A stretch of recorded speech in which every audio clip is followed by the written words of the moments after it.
할렐루야.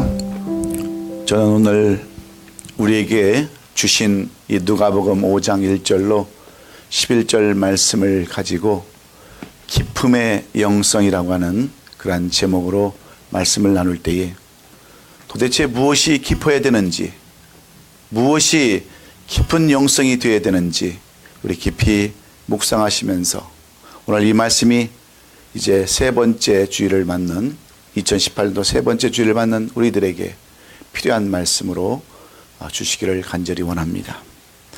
미국에 사는 우리에게 매우 익숙한 그런 식당이 하나가 있다고 한다면 우리는 맥도날드를 이야기할 수 있을 것입니다. 저는 처음에 40년 전에 이 미국에 와서 노란 간판에 M자로 쓰여진 그 맥도날드 간판을 보고 굉장히 마음이 흐뭇했습니다. 이제는 마음껏 햄버거를 먹을 수 있다고 하는 그런 자부심, 그리고 높게 펼쳐진 그 팜추리 밑에 또 M자로 그려진 그 간판을 보면 왠지 마음이 설레는 그러한 마음이었습니다. 그런데 이 맥도날드가 이렇게 큰 기업으로, 세계적인 기업으로, 그 어떤 철강 기업보다도 어떤 그런 금융업계의 기업보다도 더 많은 매출을 이뤘던 이유가 어디에 있을까요? 이 맥도날드를 창업한 사람은 레이 크록이라고 하는 사람입니다.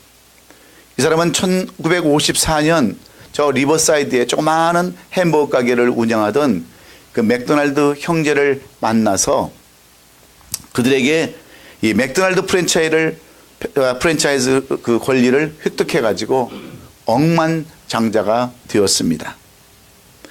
2018년도 현재 이 맥도날드는 세계 120개국에 무려 3만 1,000개의 매장을 갖고 있는 거대한 그런 세계적인 기업을 이루고 있는데, 이렇게 그 맥도날드가 성공할 수 있었던 그러한 그 비결은 결코 우연이 아닙니다.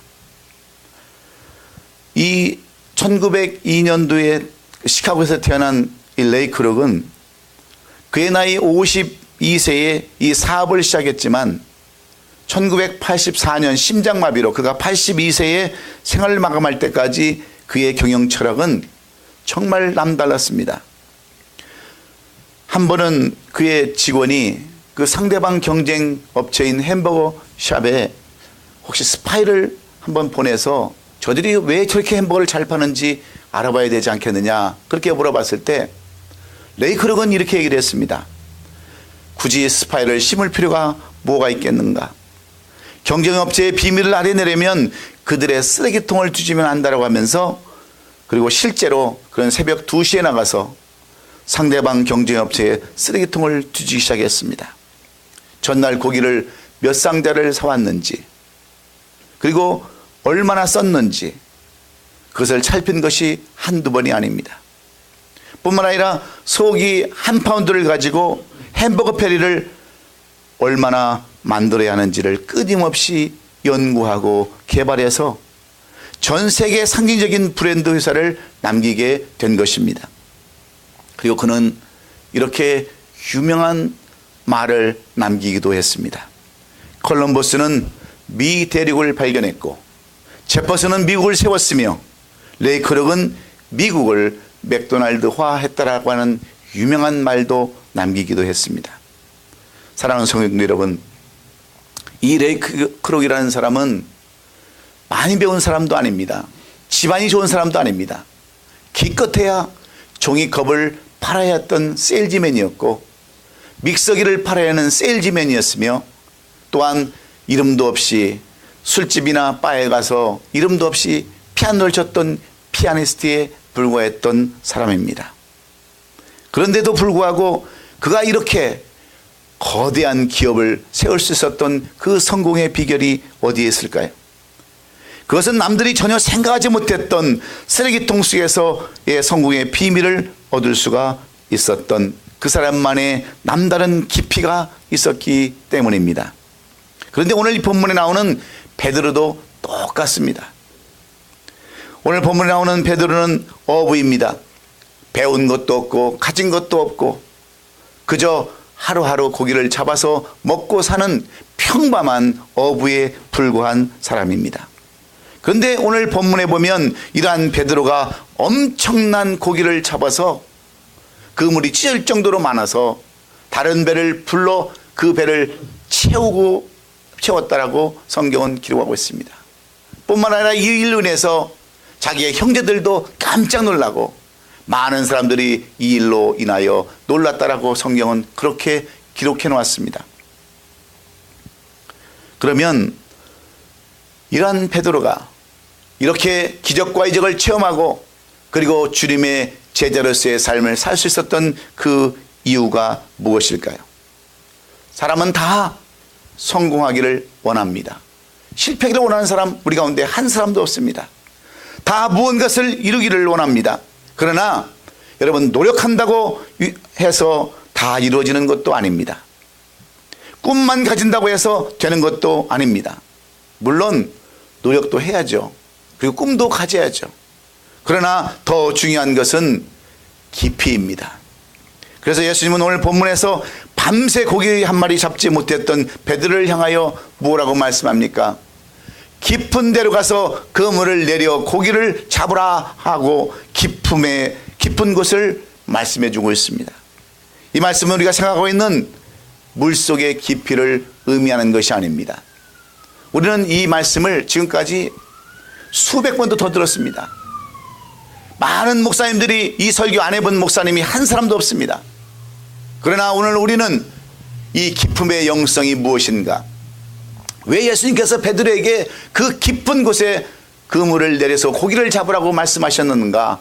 그 말씀을 통해서 우리는 이 깊음의 영성을 찾고자 하는 것입니다. 영적으로 우리의 얕은 믿음, 우리의 얕은 신앙을 지적하는 이 말씀을 우리는 통해서 오늘 베드로의 삶을 통해서 우리는 우리 자신을 비춰보기를 원하는 것입니다. 베드로는 지금까지 늘 자기 생각대로만 살아왔습니다. 자기가 배우고 경험한 대로만 그는 살아왔어요. 조상 때부터 내려온 지극히 단순하고 깊이 없는 그런 방식대로 지금까지 살아오면서 어부 생활을 했습니다. 한마디로 말하면 얄팍한 지식과 경험을 가지고 살아왔다고 하는 그런 말씀과 똑같습니다. 그래서 그는 예수님이 찾아오시기 전까지 실패한 삶, 좌절한 삶을 맛보아야 하는 그런 삶도 살아야 했습니다. 이런 베드로를 예수님은 찾아오셔서 사람의 방법이 아닌 이제는 하나님의 방법을 말씀해 주시고자 하는 내용이 오늘 우리가 함께 교독한 이 누가복음 5장 1절로 11절의 말씀입니다. 오늘날 많은 사람들이 착각하는 부분이 바로 이런 부분입니다. 열심히 노력만 하면 다 되는 줄 알아요. 그래서 어떤 사람들은 2잡, 3잡 뛰지 않습니까? 여러분, 공부도 그렇더라고요. 어떤 사람은 밤새고 공부를 해도 그 다음날 시험 보면 항상 빵점이에요. 왜 그렇습니까? 방법을 모르기 때문에 그렇습니다. 깊이를 모르기 때문에 그래요. 근데 어떤 사람들은 베드로처럼 밤새 수고만 하면 되는 줄 압니다. 그래서 밤낮 없이 뜁니다. 물불 안 가리고 일합니다. 어떤 사람들은 주일도 안 지키고 쉴도 없이 그렇게 살아갑니다. 그러나 그렇게 해서는 헛수고의 반밖에 될 수도 없다고 하는 것이 오늘 이 본문이 우리에게 주시고자 하시는 그러한 가르침입니다. 그러면 깊은 곳으로 그물을 던지라고 하는 예수님의 말씀의 깊은 의미는 어디에 있을까요? 이 깊은 곳이 우리에게 주시고자 하시는 깊은 영성은 어디에 있을까요? 깊음의 영성은 어디에 있는가? 오늘 한번 깊이 살펴보기를 원하는데, 베드로를 통해서 주시는 이 깊음의 영성은 무엇을 의미하는 것입니까? 첫째는 말씀의 깊이를 알아야 한다고 하는 그런 말씀입니다. 오늘 보면 3절에 보면 성경은 이렇게 말씀합니다. 예수께서 산 배에 오르시니 그 배는 시몬의 배라 육지에서 조금 떼기를 청하시고 앉으사 배에서 무리를 가르치시더니, 먼저 예수님께서는 공생애를 시작하시면서 가장 먼저 이 제자들을 택하실 때에 베드로를 택하기 위해서 하신 이야기가 오늘 이 말씀입니다. 그럴 때 예수님은 다른 곳으로 그 말씀을 시작하지 않았어요. 먼저 가르치심으로, 말씀을 가지고 시작하심으로 제자들도 뽑으셨다고 하는 것을 우리가 볼 수 있습니다. 지금까지 베드로는 갈릴리에서 나서 갈릴리에 자랐습니다. 조상 대대로 고기 잡는 일에만 종사해왔던 그러한 어부였습니다. 그래서 고기 잡는 일에는 이 베드로를 따라갈 사람이 없을 정도로 많은 경험이 있습니다. 특별히 갈릴리 바다에 대해서는 그 누구보다도 잘 아는 사람이었습니다. 갈릴리 바다의 모든 그러한 구석구석을 손바닥 보듯이 알 수 있는 사람이 바로 베드로입니다. 왜냐하면 거기서 자랐고 거기서 태어났기 때문에, 그리고 그곳에서 평생을 지금까지 이 어부노릇을 해왔기 때문에 그렇습니다. 저도 1995년에 이스라엘 성지를 가서 갈릴리 바다를 봤습니다.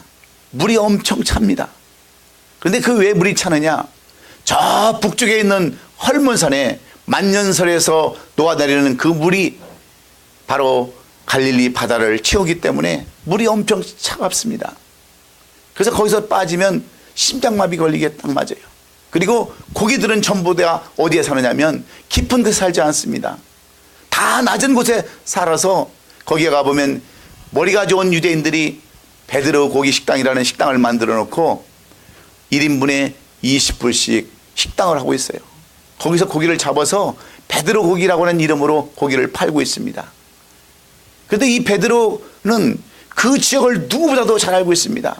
그래서 그는 자기의 지식과 경험으로 늘 낮은 곳에 가서 그물을 던져 고기를 잡았습니다. 어떤 때는 많이 잡을 때도 있었고 어떤 때는 조금 잡을 때도 있었지만 이 지역을 너무나도 잘 알고 있었던 그러한 이 베드로, 그것이 일반적인 상식이었고 그것이 경험을 통해서 얻은 그러한 지식이었는데, 예수님이 베드로를 찾아오시던 첫날 밤에는 웬일인지 고기를 한 마리도 잡지 못했습니다. 그래서 지친 마음과 몸을 가지고 그물을 싣고 있었을 때에 예수님은 베드로를 찾아오셔서 깊은 곳에 그물을 내리라고 말씀합니다. 이 말씀은요, 베드로의 자존심을 무너뜨리는 말씀과 같았을 것입니다. 베드로의 생각과 지식과 경험을 송두리째 무너뜨리는 말씀과도 똑같을 것이었습니다. 이 말씀은 도저히 순종할 수 없는 그런 말씀이었습니다. 상식적으로 이해가 되지 않았기 때문에 그렇죠. 이러한 모습은 이 세상을 살아가는 우리들의 모습과도 조금도 다를 바가 없습니다. 이러한 모습은 자신의 가진 생각과 지식과 경험 때문에 훌륭한 교훈과 충고와 권면을 받아들이지 못할 때가 얼마나 많은지 우리는 모릅니다. 자신이 가지고 있는 고정관념 때문에 더 이상의 남의 말을 들리지 않을 때가 얼마나 많이 있는지 모릅니다. 이러한 모습은 우리의 신앙생활하는 모습도 똑같습니다. 얼마든지 더 아름답고 훌륭한 삶을 살 수가 있는데도 전통적으로 내려오는 습관과 방법을 내세움으로 말미암아 열매 없는 그러한 신앙생활을 하는 사람들이 우리에게는 참으로 많이 있습니다. 이런 우리들에게 예수님은 오늘 말씀하기를 원하십니다. 더 이상 얕은 믿음으로, 깊이 없는 신앙으로 살지 말고 한 차원 더 높은 주님의 말씀으로 살라고 권면하기 위해서 주님은 오셔서 가장 먼저 말씀을 가르치시고 그 말씀을 통해서 또는 깊은 곳에 그물을 던지라 말씀하는데, 이 깊은 말씀에 깊은 곳에 던지라고 하는 그 말씀의 깊은 영성은 다른 것보다도 먼저 말씀을 깊이 깨달아는 거예요. 말씀을 깊이 깨달아야 여러분 우리가 넘어지지 아니하고 승리한 삶을 살 수 있다고 하는 그러한 말씀과 똑같습니다. 그리고 지금까지 어부 생활을 하면서 경험하지 못했던 그 놀라운 그 경험을 체험하게 하시는데, 여러분 이 베드로는 그 말씀대로 그대로 순종을 하지 않습니까? 그 말씀대로 그물을 던지라 했을 때 자기 상식과 자기의 경험과 자기의 그 어떤 것과는 전혀 맞지 않지만 베드로는 그대로 그 말씀에 순종을 했을 때 그는 지금까지 한 번도 경험하지 못했던 그러한 기적과 이적을 체험하게 됩니다. 그리고 모든 것을 다 버려두고 예수를 쫓아가는 제자의 삶을 살게 되었습니다. 사랑하는 성도 여러분, 여러분 기적은 아무에게나 찾아오는 것이 아닙니다. 성공도 마찬가지예요. 아무나 누리는 것이 아닙니다. 일반적인 여러분 삶은 다 똑같이 살 수 있어요. 우리가 하루 8시간 노동하면 하루 세끼 밥 먹고 살 수 있습니다. 2잡 3잡 뛰어도 먹고는 살아요. 그것이 일반적인 은총입니다. 그러나 정말 하나님께서 부어주시고자 하시는 그러한 축복과 기적과 이적은 여러분 하나님의 특별한 은총이 있어야 됩니다. 그것이 바로 말씀을 통해서 주시고자 하시는 그러한 축복입니다. 그러므로 여러분 2018년도는 우리가 어떤 삶을 살아야 되겠습니까? 말씀대로 살아야 되는 거예요. 말씀의 깊이를 깨닫고 그 말씀이 우리에게 무엇을 요구하는지, 우리에게 어떤 것을 교훈하게 하는지 그 말씀의 깊이를 알아야 우리가 말씀대로 순종할 수 있는 줄로 믿습니다. 물고기 2마리와 보리떡 5개로 5,000명을 먹이고도 남게 하시는 전능하신 하나님의 말씀의 능력을 힘입을 때 우리는 우리의 삶을 특별한 은총으로 바꿀 수가 있는 줄로 믿습니다. 그 하나님 아들 예수 그리스도를 아는 그 깊은 지식이 있을 때 비로소 우리는 놀라운 결과를 얻을 수 있습니다. 저는 이 베드로에 대한 설교를 할 때마다 한국에 생각나는 한 사람이 있습니다. 포항 근처에 구겔이라고 하는 곳에 그 교회의 안수 집사라는 김상태 집사라는 분이 있습니다. 이 사람에 대한 그 기사가 2001년도 그 국민일보에 그대로 기록되어져 있습니다. 이 김상태 집사는 그 교회의 안수 집사로서 교회를 섬기는 집사님인데 2001년도면 대한민국에 IMF 때문에 엄청난 그 어려움이 왔을 때입니다. 이 김상태 집사도 배를 띄울 기름이 없었습니다. 그리고 고기도 잡히지 않습니다. 그리고 교회는 비가 새서 빗물이 떨어지는 그러한 교회에 있을 때 동네 사람들은 이 김상태 집사한테 이야기를 합니다. 하나님도 좋지만 제일 먼저 용왕제를 지내야 그래도 고기를 잡히는데 용왕제를 지내자는 거예요. 바다에 고기를 잡을 수 있는 고사를 지내자는 겁니다. 그런데 김상태 집사는 그것을 거절했습니다. 당신들이나 용왕제를 지내세요. 나는 하나님을 믿는 사람입니다. 말씀대로만 갑니다 하고 그는 새벽마다 교회에 나와서 기도합니다. 하나님, 내가 지금 빚이 얼마입니까? 교회는 비가 오면 자꾸 새는데 이 교회도 어떻게 건축하지 않습니까? 하고 하나님 앞에 기도했는데 2001년 12월 24일 크리스마스 이브에 그는 포항 근처 구겔이 그 근처에다가 정치망을 펴놨습니다. 자기만 펴놓은 것이 아니라 동료 그 많은 어부들이 같이 정치망을 쳐놨어요. 그런데 그곳에 중앙에 쳐놓은 그 사람의 정치망 그물에 방어대가 2,370마리가 정치망으로 다 들어갔습니다. 10kg짜리 방어 한 마리가 16만 9천 원, 17만 원 곱하기 2,370원이니까 얼마인 줄 아세요? 4억이라는 돈입니다. 지금 4억이 아무것도 아니지만 2001년도 한국에 IMF 왔을 때 4억이라는 것은 지금 40억과 같은 돈이에요. 여러분, 왜 그 많은 그 정치망 가운데, 그것도 가운데 있는 정치망에 왜 방어대 2,370마리가 그곳으로 들어갑니까? 이것이 사람이 한 일이라고 여러분 생각하세요? 그런데 더 놀라운 것은 한 달 뒤에 똑같은 자기 정치망, 가운데 쳐는 정치망에 5m짜리 밍크고래가 거기에 또 들어간 거예요. 그래서 5천만 원을 더 받았다는 겁니다. 여러분, 그 돈으로 이 김상태 집사가 무엇을 했겠어요? 빚을 다 갚고 교회를 건축한 줄로 믿습니다. 그런데 지금 그분은 어부 생활이 바쁜 것이 아니라 그 뒤부터 지금까지 수많은 교회에서 초청을 받아서 지금은 간증자로 쓰임을 받고 있습니다. 그 교회에 지금은 장로로 수고하시고 포항에서 횟집을 하는 횟집 사장님으로 근무하는데, 여러분, 빚에 쪼달리고 힘들었던 이 김상태 집사가 그렇게 위대한 승리의 삶을 살 수 있었던 비결이 어디에 있습니까? 하나님의 말씀의 깊이를 잘 알아서 말씀대로 살고 말씀대로 행했기에 하나님은 그런 사람들을 통해서 현대판 한국의 베드로를 만들어 주신 줄로 믿습니다. 여러분, 그런 축복이 임하기를 원하세요? 그런 삶을 살기를 원하십니까?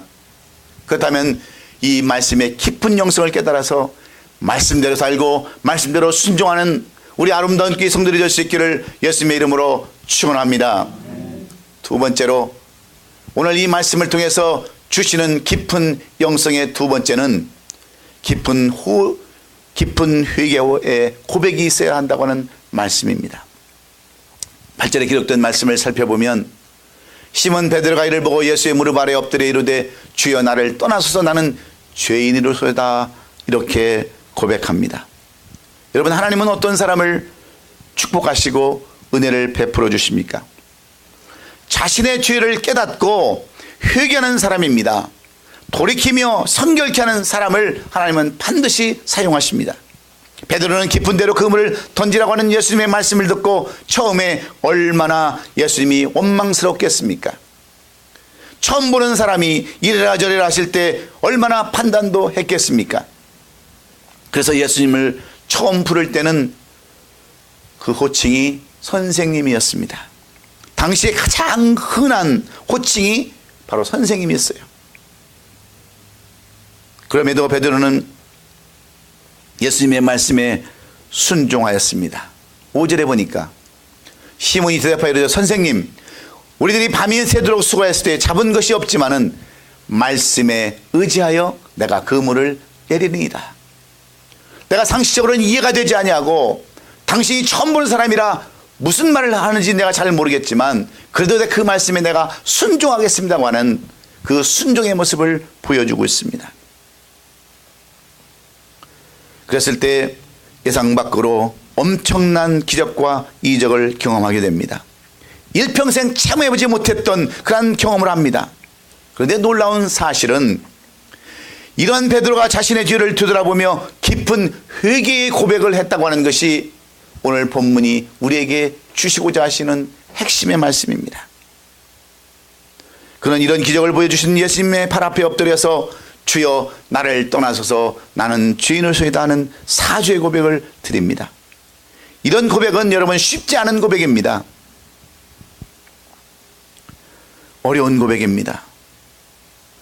선생님에서 주여로 호칭을 바꾸어 부르며 낮아진 마음으로 겸손한 마음으로 자신의 잘못을 회개하며 깊은 사죄의 고백을 드림으로 그는 더 큰 축복을 얻게 되었다고 하는 것이 오늘 본문이 주는 내용이 아닙니까?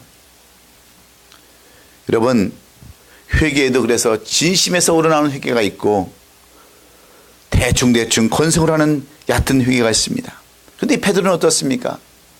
회개를 해도 철저한 회개, 깊은 회개, 그러한 고백을 함으로 말미암아 그는 정말 주님이 주시는 모든 축복을 다 누린 줄로 믿습니다. 그런데 우리는 어떻습니까?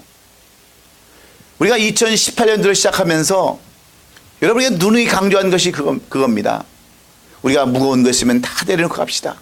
힘든 거 있으면 다 내려놓고 갑시다. 그리고 잘못된 습관이 있으면 다 내려놓고 갑시다 하고 깊은 회개 가운데 나가자고 그랬습니다. 그런데 여러분, 우리가 깊은 회개를 하는 것이 아니라 대충 합니다. 이유대고 핑계대고 자기 합리화시키고. 그러니 여러분, 하나님이 어떻게 그런 사람들을 사용할 수 있겠어요? 대충 하는 것은 여러분 오래가지 못합니다. 우리가 잘 알고 있는 다윗은요, 사실 그의 장인이었던 사울보다 훨씬 더 악하고 죄를 더 많이 지은 사람임에 틀림이 없습니다. 한나라 왕으로서 자신을 섬기는 그 충복이었던 장수 우리아의 아내를 빼앗아서 자기의 정욕을 채웠던 사람이 바로 다윗입니다. 이 일로 말미암아 우리아의 아내 밧세바가 임신하게 되자 그는 이 사실을 무마시키기 위해서 전쟁터에 나가는 우리아를 불러와 가지고 집에 가서 쉬라고 그럽니다. 아내와 관계를 갖게 합니다. 그런데 여러분, 우리아가 뭐라고 얘기합니까? 왕이시여, 지금 내 부하들은 전쟁터에 나가서 그토록 고생하고 목숨을 내놓고 싸우는데 내가 어떻게 편히 집에 가서 잠을 자고 잘 수 있겠습니까? 나는 못합니다 하고 거절하자, 여러분, 다윗은 이 일을 마무리시키기 위해서 어떤 일을 만듭니까? 우리아를 불러서 전쟁터에 가장 앞장 세워서 전쟁에서 죽게 만듭니다. 그리고 이 일은 없었던 것처럼 그렇게 마무리되는 것 같았습니다. 아무도 모르는 것 같았습니다. 그런데 여러분, 하나님은 아셨지 않습니까? 그 누구를 부릅니까? 나단 선지자를 불러서 다윗에게 가서 고하게 합니다. 99마리를 가진 어떤 부자와 양 1마리를 가진 어떤 가난한 사람의 비유를 들어서 이 다윗에게 그 죄를 이렇게 고백하게 할 때 뭐라고 그렇게 얘기합니까? 어떤 부자가 99마리 양을 가지고 있는데 손님이 찾아왔습니다. 99마리가 너무 많아서 한 마리 잡아주면 좋을 텐데 그것이 아까워서 앞에 있는 가난하고 그 양 1마리 가지고 있는 그 집에 양을 잡아다가 손님을 대접했습니다. 그 1마리 가지고 있는 양을 가지고 있는 집은 그 양이 식구와 똑같습니다. 같이 먹고 같이 사는 그런 양입니다. 그런데 그것을 빼앗아서 손님에게 접대해 줬다고 했을 때 다윗은 화를 벌컥 냅니다. 세상에 그런 인간이 어디 있느냐고, 세상에 그런 나쁜 놈이 어디 있느냐고, 그런 놈은 반드시 처단해야 된다고 했을 때 나단이 바로 다윗을 가리키면서 당신이 그런 사람이라고 지적해 주지 않습니까?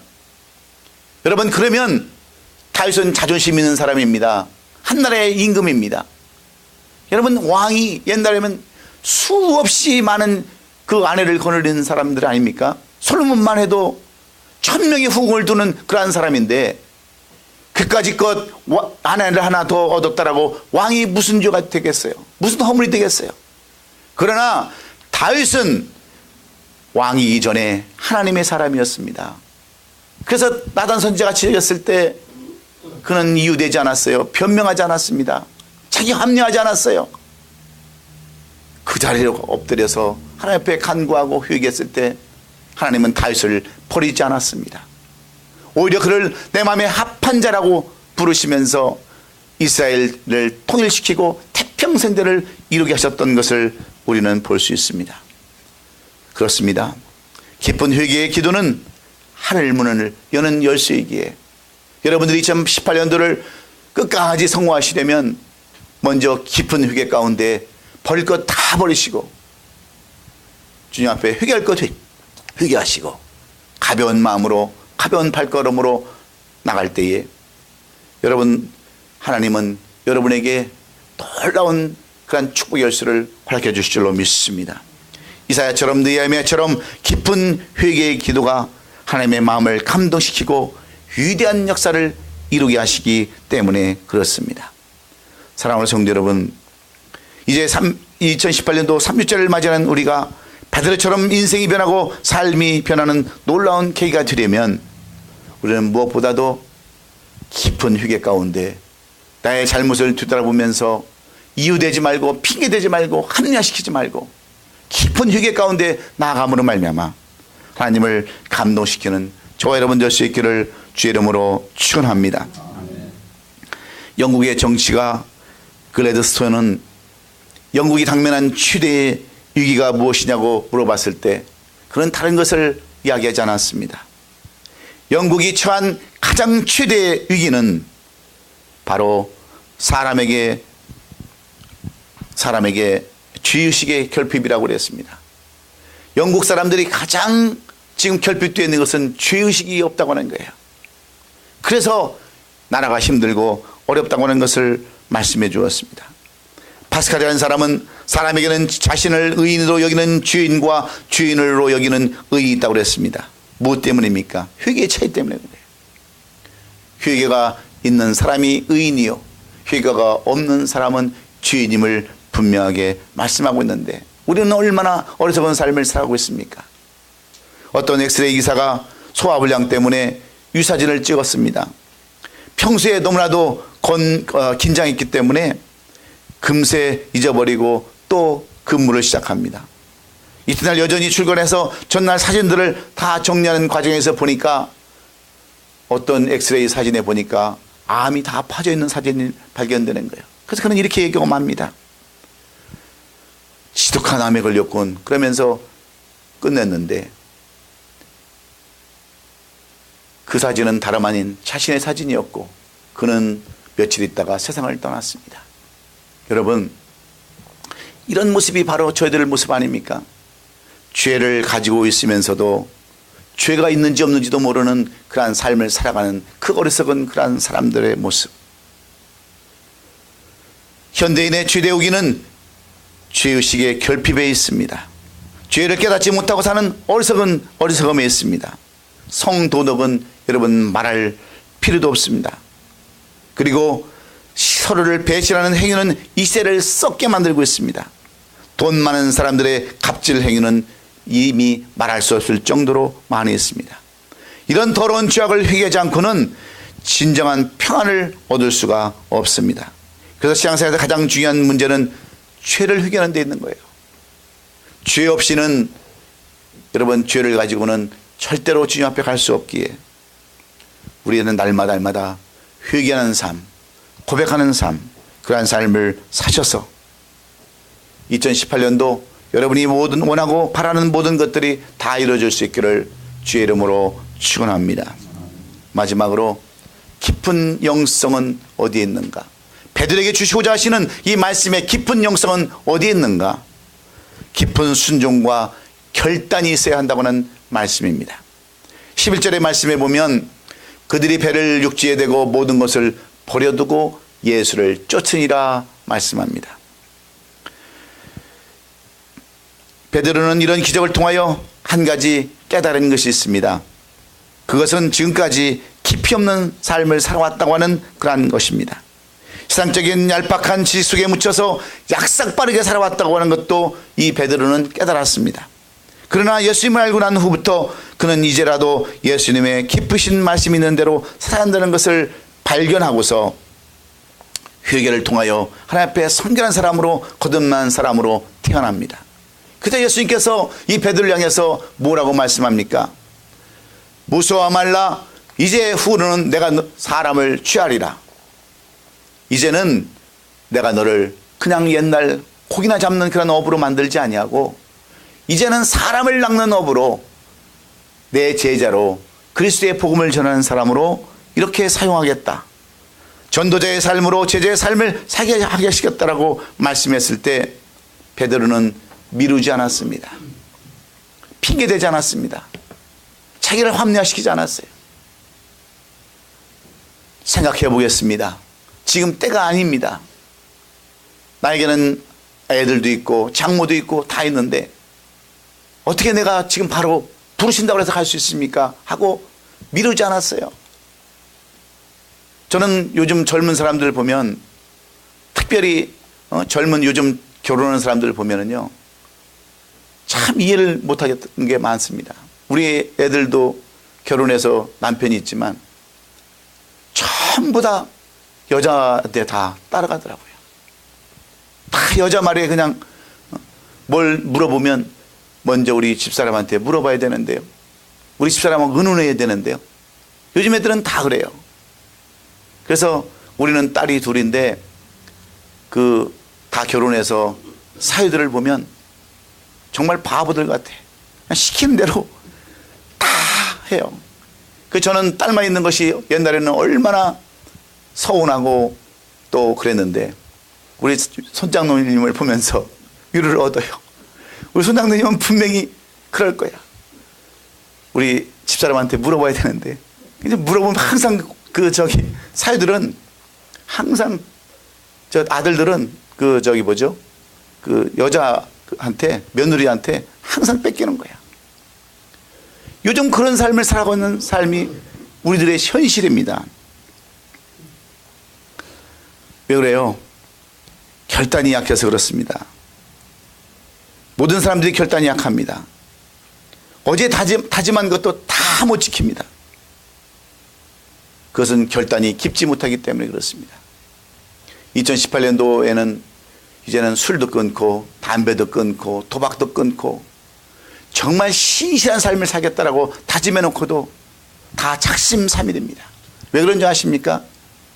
깊은 결단이 없어서 그래요. 베드로 같은 그런 결단이었기 때문에, 그런 깊은 영성이었기 때문에 늘 그런 삶, 또 실패하는 삶, 또 한 해를 헛수고하는 그런 인생을 살아갈 수밖에 없는 것이 우리들의 삶입니다. 그래서 베드로처럼 모든 것을 버려두고 예수를 쫓아가는 삶을 살아야 되는 것은 깊은 결단이 있어야 하는 것입니다. 우리가 잘 아는 한국의 사곡 양조장 대표이신 임원창 씨, 이분은 매년마다 어김없이 소외된 이웃을 향해서 성금을 기탁하는 자선사업가입니다. 여러분, 자선사업가, 이렇게 성금을 기탁하는 사람들, 기부를 많이 하는 사람들, 그런 사람들은 무엇 때문에 기부를 많이 하는 줄 아십니까? 뼈 빠지게 버는 돈을 남을 위해서 쓸 수 있는 것은 여러분 힘든 일입니다. 여러분 그렇지 않습니까? 우리 교회도 지금 선교에 올인하고 있는데, 우리가 선교만 안 해도 여러분 얼마나 마음이 가벼운지 모릅니다. 그런데 왜 그 힘든 과정에서 선교를 하고 왜 자선사업을 하는 줄 아세요?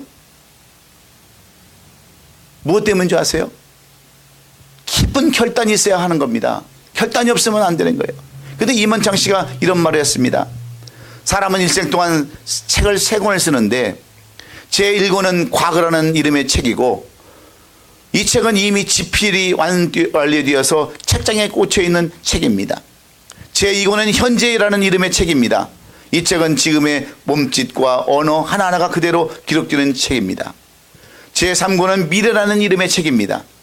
그 셋 중에서 가장 중요한 것은 제2권의 오늘이라는 책입니다. 1권, 3권은 부록에 불과한 것입니다. 그러면서 무엇을 말씀하고 있냐면 오늘 현재, 이것이 가장 결단이 중요하다는 거예요. 그러면서 우리가 아름다운 삶, 얼마나 아름다운 삶을 살려면 오늘을 투자해야 하는데, 과거는 시와지는 그런 지난 수표와 똑같고, 미래는 약속의 어음일 뿐이고, 현재는 당장 사용 가능한 현찰이라고 얘기하면서 내가 이렇게 헌신하고 자선사업할 수 있고 구제와 헌금을 하고 이렇게 베풀 수 있는 것은 다른 것이 아니라 오늘 현재를 살면서 깊이 결단하는 데서 나오는 그러한 것이라는 것을 말씀해 주기 위함입니다. 여러분, 다 결단이에요. 한번 마음 먹고 굳게 마음 먹고 나간다고 하는 이 결단이 있을 때 우리는 2018년도까지 우리에게 주어진 365일, 이제 2주가 3주가 다 됐지만 그 마지막 구간을 끝까지 승리할 수 있을 줄로 믿습니다. 여러분, 오늘 이 베드로를 향해서 주시는 깊은 영성의 말씀은 어떤 말씀입니까? 말씀의 깊이를 깨달아야만 우리도 하나님 앞에 쓰임받을 수 있다고 하는 말씀입니다. 그리고 깊은 회개의 고백이 있을 때 하나님은 그런 사람을 통해서 역사하신다는 것을 말씀해 주는 내용입니다. 그리고 깊은 순종의 결단이 있을 때에 위대한 일, 그래서 다 버리지 않습니까?